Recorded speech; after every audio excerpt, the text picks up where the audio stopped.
Something's rattling in there. Look how filthy that is. You know that look. That look you get from a relative right before they're about to ask you for tech help. I got that look a couple days ago from my sister-in-law. So I asked her, hey, how old is this laptop? Do you know by chance? She said, I think it's from around 2015 or so. I'm like, okay, that's perfect. It should have more than enough juice to run this software. So I get home from my house, I take the Mac out of my backpack, and I get a sudden wave of nostalgia. Why would I get a wave of nostalgia from a laptop that's only maybe a half a decade old? I got a wave of nostalgia because I wanted this exact form factor MacBook when I was in high school in 2008. Yes, this is a mid-2009 MacBook.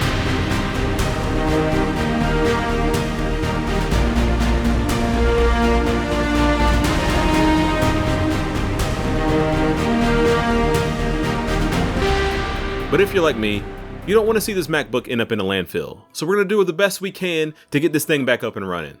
Let's go. Whew, this thing is every bit of 2009. And a lot of these screws look stripped. I don't even know if I can get this thing open. Ooh, okay, it's turning. It's turning. Okay, if that one's coming out, I can probably get the rest. That was the one roadblock I thought I was going to run into, was how awfully screwed in these things were. We might be smooth sailing after this. I'm a little bit more optimistic. Which is not saying much because my optimism at the beginning of this was about 0. Because when I looked up the system requirements for the newest, or the newer Mac operating systems, they only went back to like 2015, so let's see what we got. Okay, I don't hate this at all. 2009. Man. Alright, so let's get our new parts unboxed. So here is our new hard drive.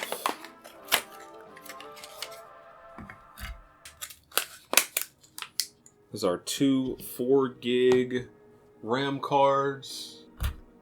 Oh, okay. And new RAM going in. New RAM going in. Do I have to take the battery out to get the hard drive out? It seems like I would have to if it's sliding in this way. Might have to look it up really quick. Oh, figured it out. This is actually a ribbon cable that goes under here. So all I have to do is unhook this brace here.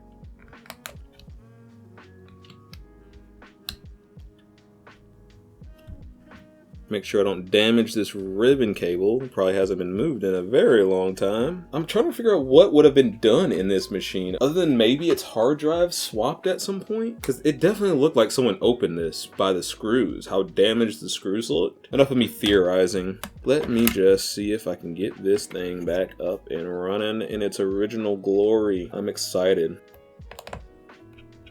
This is not bad. Let's see, lock that in, lock you in here. That's not bad.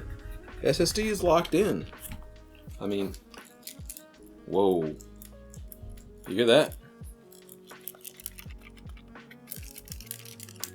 Something's rattling in there.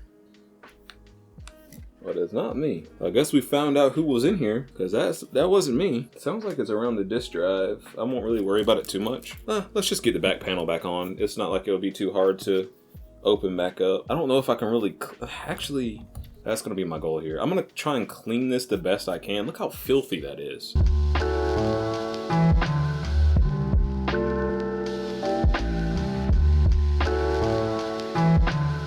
And now we go over the software. So some people may be thinking that the hard part's over. The hard part is getting around Apple's Appleness. So to remind you, the two hardware components that we installed both had their own unique purpose. The SSD was just meant to generally speed up the machine, get rid of that old mechanical drive, but the RAM update was more than just a quality of life improvement for the user. It was required for a newer operating system to run on it. As we know, no modern operating system is going to run on 2 gigs of RAM. That's just not going to happen. Now the processor being a dual core can get away with it, but 2 gigs of RAM isn't going to get you anything in 2022. So in order to upgrade the OS, we needed to upgrade the RAM. Now installing macOS on a machine is fairly easy in most cases.